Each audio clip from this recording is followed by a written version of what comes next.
Shalom. First and foremost, I'd like to give all the praise, honor, and glory to Yahweh, Bahashem, Yahweh Shai, Bahashem, Rekha Kodash.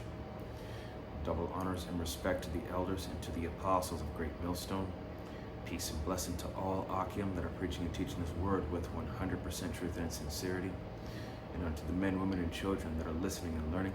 And unto the Bayath Adabadah, the elect house of David that is scattered abroad. I give you my utmost and sincere citations. This afternoon's lesson is entitled, The Spirit Grows When the Tongue Rests.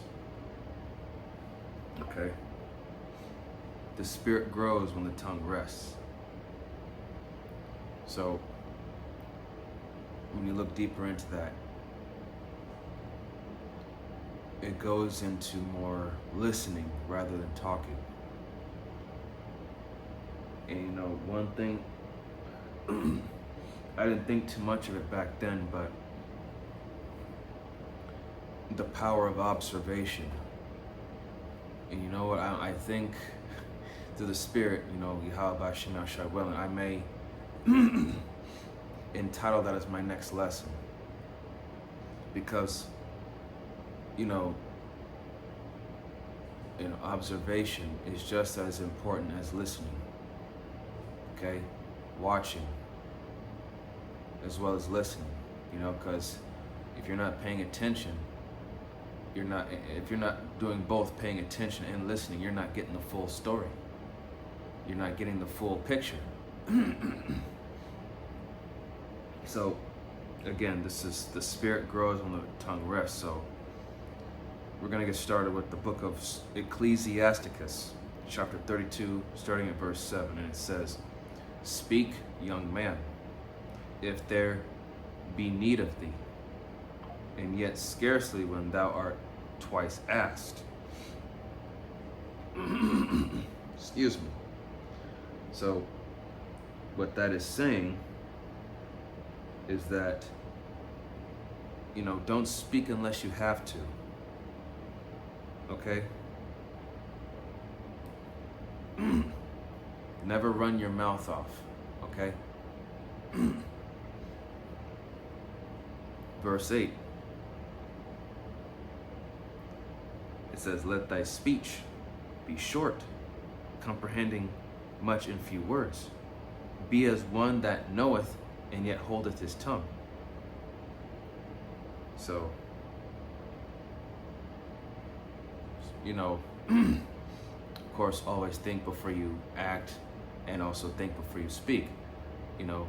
Before you speak, make your words few, but make them, understandable, direct. Okay? So let your speech be with few words, but make those words mean something. Verse 9, if thou be among great men, make not thyself equal with them. Okay, so don't try to put yourself up on that pedestal. Don't be presumptuous. Okay? Don't act like you know everything. Don't act like you have the same experience as ancient men. And it says, and when ancient men are in place, use not many words. So in other words, when ancient men who have that wisdom, experience, knowledge, understanding, be more quiet and listen. But, listen to the right men that have that experience in time. Because remember, idiots grow old too. So, don't, that's where you got to use discernment. Okay? And who you deal with. So I'm going to read that again. Ecclesiasticus 32:9. If thou be among great men, make not thyself equal with them. And when ancient men are in place, use not many words. So be more quiet rather than, be more quiet and be ready to listen. Excuse me. So as a young man, as when we're in our youth, we're full of energy. We tend to think that we're invincible, we're untouchable, but that's pride. And what a lot of young people nowadays don't understand is that, you know, that's the kind of shit that can, you know, that pride, it can get you fucked up. So, you know, and that's the thing is, I mean, it's great to have all the energy, be youthful, be lively, and, you know, it's part of being young. But, you know, at the same time when you're young, you know, have the patience to pay attention and listen. Okay? You don't want your youth to go to waste. All right? Next is going to be the book of James. James chapter 1, verse 19. It says, "Wherefore, my beloved brethren, let every man be swift to hear, slow to speak, slow to wrath." Okay? So, again, listen. And I'm speaking to myself first and foremost. Okay? Listen. Slow to speak and slow to wrath. Okay? Do not let your negative emotions cloud your better judgment, logical judgment. Verse 20, "For the wrath of man worketh not the righteousness of the Most High." It don't. Anger, rage, wrath, you know, a man that's full of anger like that, you know, he pretty much is self-destructive. He has no control.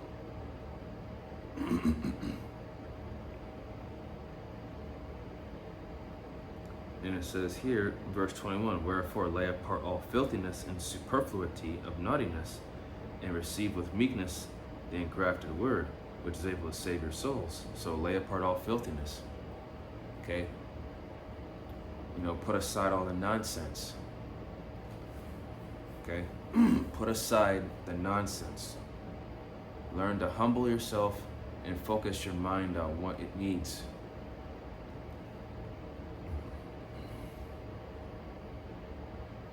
Next is Ecclesiastes in the Old Testament, chapter 3, verse 7. And it says, "A time to rend, and a time to sow, a time to keep silence, and a time to speak."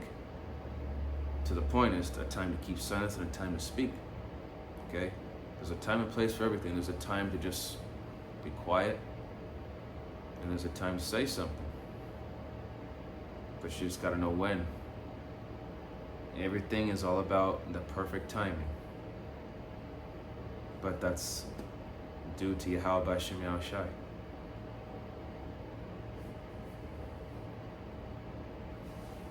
Okay, next is going to be Colossians 4. Colossians 4 and 6. "Let your speech be always with grace, seasoned with salt, that ye may know how ye ought to answer every man." Okay? Of course, be direct in your speech, use few words, but at the same time,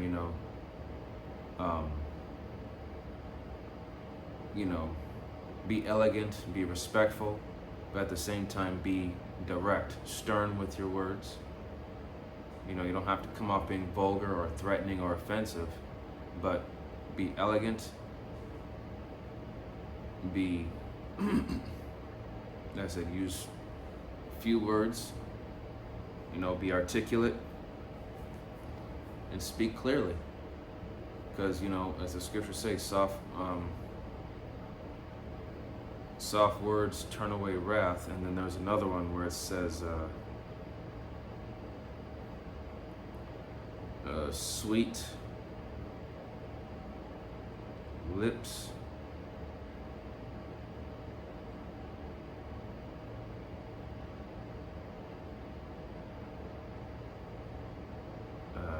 what is that one?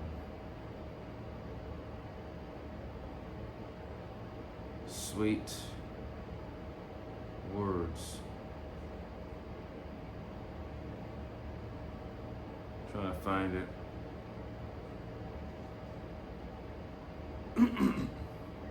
But my point is this, Proverbs 15:1, a soft answer turneth away wrath, but grievous words stir up anger. That's one of the scriptures, not the point, but that's one of the scriptures I was thinking of, but I'm trying to find the other one where it says, sweet lips is maketh friends, but it's not coming to me right now. Hold on.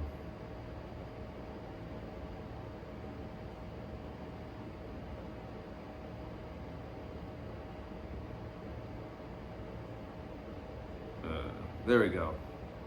Ecclesiasticus chapter 6 verse 5, and it says, sweet language will multiply friends, and a fair speaking tongue will increase kind greetings. So going back to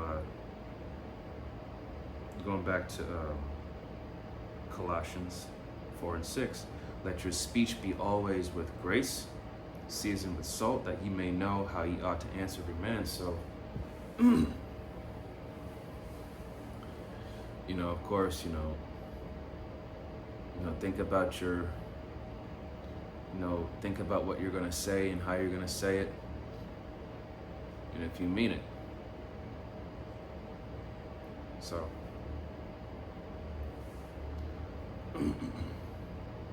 now we're going to get a Proverbs chapter 29. Proverbs chapter 29, verse 20. And it says, seest thou a man that is hasty in his words? There is more hope of a fool than of him. In fact, you know what? I'm going to read that in the NLT, so that way it makes a bit more sense. Proverbs 29:20. And it says in the NLT, there is more hope for a fool than for someone who speaks without thinking.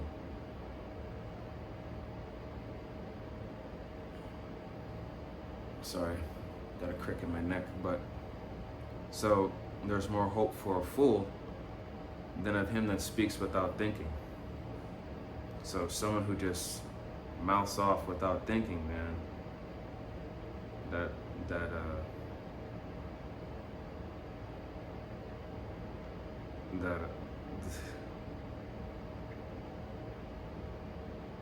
that's embarrassing, and it's a shame.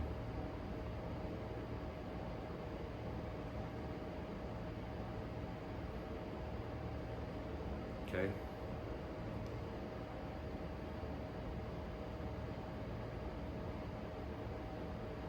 Now, I'm gonna close out with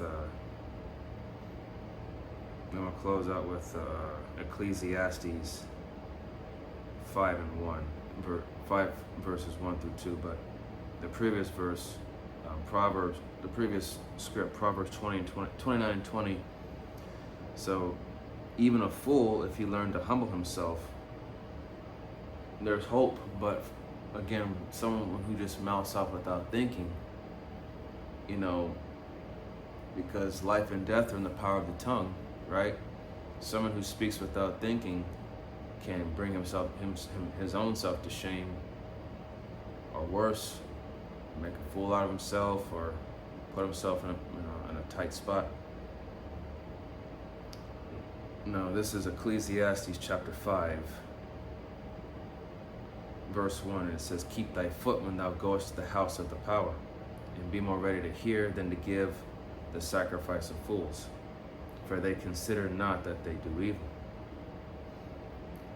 Okay, so again, less talking and more listening. And that goes back to my previous lesson, that silence is better than noise. Just be quiet. Just be quiet, listen, and pay attention. And sometimes I have to tell myself that. In fact, one of the brothers that that I fellowship with, he always says, listening is an art and a responsibility. Listening is an art and a responsibility, and it is. It's an art, it's a skill. Some of us are better at it than others. Some of us are not so good at it. Doesn't mean that we're stupid, it's just something we gotta work on. And it's a responsibility, and it is a responsibility because you have to listen. Otherwise you're gonna miss out, you're not gonna know what's going on, and you're just gonna be blind, you're gonna look stupid. Verse 2, Ecclesiastes 5:2, it says, be not rash with thy mouth, and let not thine heart be hasty to utter anything before the power. For the power is in heaven, and thou upon earth. Therefore let thy words be few. So, very few words, but have meaning and understanding behind it. Okay? You know, that's why, coming into this truth, man, it's a lot of bitterness when it comes to just basically shut up and just listen. Especially for you women, because you women are prideful as all hell. You women, most of all, need to learn how to shut up.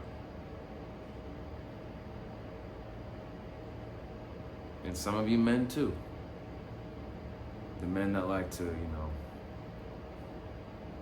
run their mouth, talk too much, whatever their speech is about, it's if it's not edifying, or if it's not in a manner of holy conversation, it's like, what's the point? So again, the spirit grows when the tongue rests, so do more listening and paying attention. And again, I tell myself this from time to time, so that way I don't get left behind, or I don't miss out on something, or I don't get caught off guard. Because sometimes when I should be listening and paying attention and I'm not, it's just like I am someone who learns by repetition. So I have to be told something multiple times over or shown something multiple times over until it clicks. But aside from that,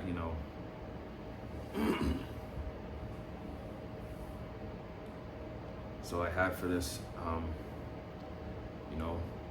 again, man, your mind, the way you think, because if you really think about it, thinking is a superpower in its own right. Think before you speak, think before you react, think before you act. Thinking saves your life.